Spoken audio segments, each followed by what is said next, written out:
va d'abord parler de Lens et de cette belle victoire hier soir contre Séville. L'aventure continue, c'est le titre du journal L'Équipe.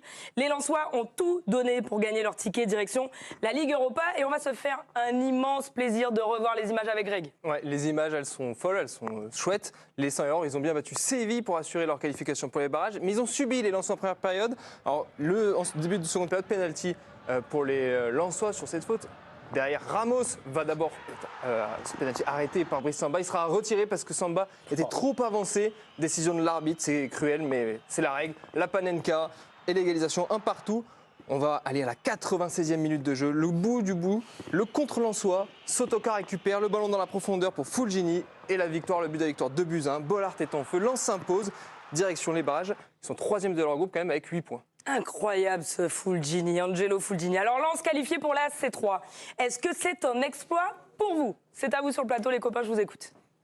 Moi, je vais partir du principe que oui. J'étais en train de regarder un petit peu dans la journée, et puis après avoir vu le match, j'ai regardé la compo de Séville, et puis je m'aperçois quand même que même s'il y a des absents, il y a quand même une certaine identité, enfin des cadres dont Sergio Ramos, Rakitic, et puis même le gardien qui a une certaine expérience en Ligue des Champions. Et quand je regarde la compo de Lens, je me dis quand même que c'était pas donné quoi ce match. Et même si moi j'étais assez ambitieux de par les prestations de Lens qui nous ont habitués justement à avoir une certaine régularité dans les performances et dans les matchs, et avec du recul, je me dis, il y a en face, il y a un club qui a gagné 7 fois la Ligue Europa, et puis de l'autre, il y a pas mal de joueurs sur le terrain qui étaient titulaires, qui jouent en Ligue 2 il y a pas 3 ans, quoi. Donc je peux considérer, et je considère encore que c'est un exploit, parce que ça vient un peu de nulle part. Ils ont souffert, mais avec le gage de qualité dans l'état d'esprit, dans la persévérance et dans la résilience, franchement, on est obligé de dire que c'est un exploit. Enfin, en tout cas, pour moi, c'en est un. Et continuer sur la Ligue des Champions, même si on s'y attendait, malgré tout, si on prend un peu de recul, moi, je le considère comme ça, ouais. Pour moi, c'est un exploit, surtout quand on regarde comment ça s'est fait. Ça s'est fait avec une victoire contre Arsenal, ça s'est fait avec une victoire contre Séville. De prime abord, quand on regardait les deux trucs, la poule sur le papier, Séville, c'est champion de la Ligue Europa. Et Arsenal, c'est le deuxième de Première Ligue. Et donc, du coup, on se dit quand même que s'il y avait une équipe peut-être à aller chercher, c'était plus le PSV, même s'ils n'étaient pas encore sur la dynamique qu'ils ont maintenant avec Peter Bosz. Et paradoxalement, leurs deux plus mauvais matchs, en dehors bien sûr de la claque à l'Emirates, c'est contre le PSV. Et ils vont chercher une victoire contre Séville et le PSV. Enfin, contre Séville et Arsenal. Donc oui, pour moi, c'est un exploit. Je pensais vraiment que le manque d'expérience européen jouerait contre eux. Ça faisait quasi 20 ans quand même qu'ils n'avaient pas joué en Europe face à 3 équipes qui la jouent quasi chaque année. Et à côté de ça, ils le font et ils arrivent à sortir, entre guillemets, 3e avec les honneurs. C'est pas non plus si impensable que ça qu'ils aient fini 3e, mais la manière dont ils ont fini avec 8 points, c'est admirable. Moi, je suis pas tout à fait d'accord. Alors évidemment, il faut mesurer le chemin parcouru. Se rappeler qu'il y a 3 saisons, ils étaient en Ligue 2 et qu'aujourd'hui, ils tiennent tête à des équipes en Ligue des Champions et ils arrivent à poursuivre l'aventure en Ligue Europa. Mais moi, j'aurais utilisé le terme exploit s'ils s'étaient qualifiés en 8e de finale de la Ligue des Champions. Parce que là, ça aurait vraiment été quelque chose d'énorme. On se serait dit vraiment, Lens a surperformé. Mais quand tu as vu, quand la poule elle est tombée, que tu as vu les noms. Oui, mais d'accord, mais après on regarde aussi par exemple ce qu'a proposé Lens l'année dernière, une équipe qui a réussi à tenir tête au PSG jusqu'à la fin de la saison, même s'ils ont perdu des joueurs importants comme Openda et Fofana, qui les a peut-être un petit peu déclassés, enfin en tout cas qui a un petit peu peut-être réduit le niveau de leur effectif.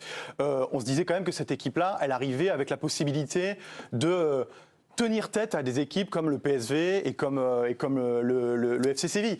Évidemment, le match contre Arsenal à Bollaert, ça restera comme on va dire la grande émotion de ces débuts de compétition. Et je pense. Aussi. Ouais, non, mais effectivement. Mais après, voilà, le match contre le PSV à domicile. Moi, je me rappelle quand même que Lens a eu des difficultés. Moi, j'ai l'impression seulement qu'ils répondent finalement à leur rang. Ouais, et c'est déjà assez grand de souligner parce que je me souviens de Marseille, par exemple, qui se présente en Ligue des Champions, qui termine 4e avec 0 points. Ouais. Souvent, les équipes françaises arrivent pas à être à la hauteur. Non, mais là, Lens, ils sont au niveau où on les attend. Ouais, mais le truc, c'est ça. Moi, ce que je considère comme un exploit, c'est d'y aller avec des joueurs. T'as Abdou Salmed qui vient de Clermont, t'as Sotoka qui est là, qui a joué à Grenoble aussi, il y a Gradit qui était à Tours aussi, ils n'ont pas évolué en changeant.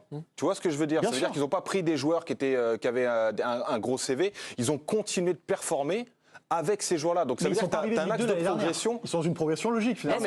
Logique, oui et non, parce que tu as des joueurs qui arrivent à un moment donné à un plafond de verre qui est difficile à briser, tu vois. Et est-ce que c'est pas quelque part le coach Franck Hayes qui a fait un travail remarquable? Parce qu'on a vu les 2 mi-temps qui était complètement différente hier soir. On a eu Jonathan Gradit qui a déclaré après le match. Bizarrement, il ne nous a pas crié dessus à la pause. Il nous a dit qu'il fallait plus répondre présent dans les duels parce qu'ils allaient certainement lever le pied en deuxième période. C'est lui, il a déclaré ça. Donc, quelque part, c'est lui le chef d'orchestre, en fait, de cet exploit. Moi, j'ai envie de l'appeler exploit. Franchement, depuis qu'il est arrivé à la tête, faut se rappeler dans le contexte dans lequel il est arrivé. Je crois que c'était Sikora qui était coach. Lui, il arrive en Ligue 2 et qui prend la relève. Et tu as une constante progression quasiment tous les trimestres où tu vois l'équipe progresser. Ils commencent en Ligue 1, ils performent. Après, tu te dis, ça va pas durer toute la saison, ils n'ont pas l'expérience. Et puis, ils y arrivent. Et puis, à la fin, ils finissent deuxième, ils se qualifient avec des champions. Là, tu vois le tirage, tu te dis, tu souffles quand même. Tu te dis, ça va être compliqué d'y arriver. Finalement, ils font, avec leur stade et leurs supporters, ils arrivent à créer quelque chose. Déjà, premier match à Séville, ils commencent mal, très mal. Et finalement, ils arrivent à se remettre dedans. Ils ont une force mentale qui est monumentale dans cette phase de groupe. Moi, ce qui me fascine, c'est justement la progression où tu te dis, mais ils s'arrêteront où en fait? Après, moi, je ne veux pas sous-estimer ce qu'a fait Lens, loin de là. Parce qu'au contraire, moi, je suis hyper reconnaissant de ce qu'ont fait les Lensois, justement. Parce que j'ai l'impression que ça fait des années qu'il n'y a pas une équipe française qui, à minima, a réussi à nous produire une émotion comme ça en phase de poule. Je sais pas, ça me rappelé les années peut-être de Lyon, justement, qui arrivait à surperformer, ou de Bordeaux, ou de Lens, justement du Lens d'il y a quelques années.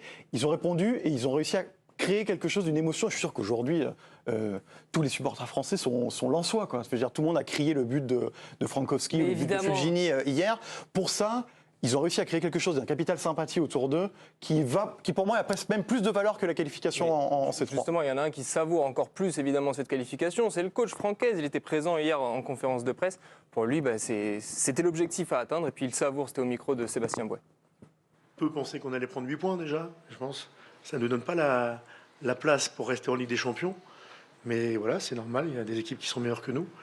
Mais ça nous donne la place de continuer à grandir et à espérer vivre encore de belles aventures parce que ces 6 matchs-là, ils n'ont pas été simples. Il n'y en a pas eu beaucoup de simples, voire même très compliqués, comme cette première mi-temps ce soir. Mais on sort avec 8 points quand même et on sort de la Ligue des Champions la tête haute. Vas-y, je t'en prie. Moi, ce qui me fascine, au-delà de la performance et de justement le considérer comme exploit, il y a aussi le geste du public, des supporters, d'avoir fait ce qu'il fallait aussi pour les supporters sévillans pour pouvoir venir. Enfin, il y a tout, tu es obligé en fait d'être avec eux constamment, c'est incroyable. Ils ont vraiment une cote de sympathie de fou. Et en plus, au-delà de ça, quand tu regardes, c'est que cette année, ils ont découvert un championnat, enfin une façon d'évoluer complètement différente. Il faut se dire que sur leurs 2 premières années, ils finissent 2 fois 7e, donc du coup, ils ne vont pas en Europe. Cette année, ils ont découvert les matchs tous les 3 jours, un mercato qui a peut-être un petit peu moins fonctionné. On voit par exemple qu'un de leurs joueurs stars, Andy Diouf, il est mal intégré. Ils ont recruté beaucoup de jeunes, beaucoup de joueurs inexpérimentés. Mais Liwahi, finalement, il a un peu de temps, il a un peu de difficulté pour l'instant. Même le banc, exactement. Moi, ce que je disais, en dehors de Wai, c'est un recrutement qu'ils auraient pu faire en finissant 7e. Donc, du coup, tu recrutes un gamin de Nancy qui est en national et Guy Lavogui qui sont quand même sur la feuille de match. Et Kutsanov, tu vois, des mecs comme ça. Et donc, du coup, moi, je trouve que quand on regarde le Lens ces derniers temps, qui joue tous les 3 jours, ça commence à se sentir physiquement. Et ça se sent réellement. Quand on regarde, ils font 0-0 juste avant en Ligue 1. Contre l'Olympique Lyonnais, ils ont été quand même globalement en difficulté. Donc ces derniers temps, on les sent un peu rincés. Jouer tous les 3 jours, on sent que c'est une nouvelle chose pour eux. C'est plus toute l'époque d'un match par semaine avec le temps de préparer, la Coupe de France qui arrive en janvier, tranquille. Non, là c'est depuis septembre, ils cravachent et ils ont très très peu de marge de manœuvre. Et on l'a vu en Ligue 1 et en LDC, ça se sent physiquement. Ouais, mais finalement, ça rend le truc plus beau en fait. Ouais, mais on a l'impression que ça leur réussit. Parce qu'au final, le début de saison, il était très moyen et dès qu'ils sont rentrés dans leur Ligue des Champions, ils ont eu des meilleurs résultats. Je pense que ça leur a servi aussi un petit peu de déclic de se rendre compte qu'ils étaient capables en fait de rehausser leur niveau avec ce match à Séville. Mais même pendant le début du championnat, tu sens qu'ils ont quand même pas de la maîtrise, mais ils sont dans ce qu'ils font d'habitude. Sur leur série en début de saison, il n'y a pas beaucoup de chance. Ils n'ont pas de réussite. C'était mal payé. Un contenu qui est intéressant, tu vois. C'était mal payé, mais tu vois, récemment, ils ont un 0-0 contre Montpellier. Il n'y a pas si longtemps, le 0-0 contre Le Havre. C'était des matchs quand même assez décevants et qui sont pas si vieux que ça. Et voilà, ça tirait la langue, tu vois. Et les matchs de tous les 3 jours, on en parle, ça va continuer parce que les barrages vont arriver. Ça sera les 15 et 22 février. Alors, on a fait une liste, ça sera les adversaires potentiels parce que on a regardé le deuxième de groupe, c'est la dernière journée, ça sera demain. On a notamment Fribourg, Brighton, les Glasgow Rangers, le Sporting Portugal, eux, ils sont assurés d'être deuxième. Villarreal, l'AS Roma et Karabag quand même de sacrées équipes. Oui. Il faudra espérer un tirage pour les Lensois peut-être un peu plus Et abordable, mais... Je vais rajouter une petite information, c'est que Medina ne jouera pas le sûr. barrage aller le 15 février parce qu'il était sous le coup d'une suspension. Il a été sanctionné pour la faute sur En-Nesyri qui a provoqué le pénalty de Ramos. Donc pas de Medina pour le barrage aller. C'est préjudiciable. Quand on a parlé du papier justement hier sur l'importance de la gestion. J'avais insisté d'ailleurs hier sur la gestion des émotions et je trouve qu'ils ont complètement répondu au truc. Alors, même si Medina est coupable sur le penalty, c'est aussi lui qui va le chercher. Et c'est là toute l'importance de ce joueur. Moi, je pense qu'il va manquer quand même parce qu'il diffuse une certaine... il représente l'ADN de Lens, quoi. Donc, à un moment donné, oui, si tu as un joueur qui est capable de casser un rythme ou de l'élever si jamais le groupe en a besoin, lui, il emmène tout le monde avec lui. Donc, on va voir. Mais bon, il y a aussi d'autres leaders. On va voir comment ils vont évoluer. Mais bon, le tirage, franchement, ils n'ont pas à rougir. Il n'y a pas de Vous préféreriez qui, à avoir. Vous préféreriez qui Karabag. Karabakh. Oui, c'est sûr que c'est mieux Après, c'est mieux que la Roma. Ouais, là-bas, c'est loin. Faut aller là-bas, c'est vrai. À côté, t'as l'AS Roma, t'as Brighton, t'as Fribourg. C'est des équipes qui sont vraiment beaucoup plus chaudes que oui. Karabag. Non, après, c'est vrai que ça va être la vraie incertitude. À quel point ils vont être capables aussi, justement, de switcher, d'être avec la même énergie, la même motivation, en n'ayant plus la petite musique de la Ligue des Champions au début du match. Justement, à quel point, physiquement, ils sont capables de tenir à distance de ce qu'on disait. C'est vrai que le match contre Montpellier, on a vu qu'ils tiraient la langue. Et même peut-être par rapport au premier match de Ligue des Champions, on sent que l'énergie est peut-être pas forcément la même pour les Lensois. Ils n'étaient pas capables de mettre la même chose. Donc ça va être intéressant de voir comment ils vont gérer l'intersaison. Mais je suis d'accord sur le fait que Medina, il va manquer parce que l'énergie qu'il apporte, ce garçon, quoi. Et on va suivre ça évidemment bien attentivement. On va marquer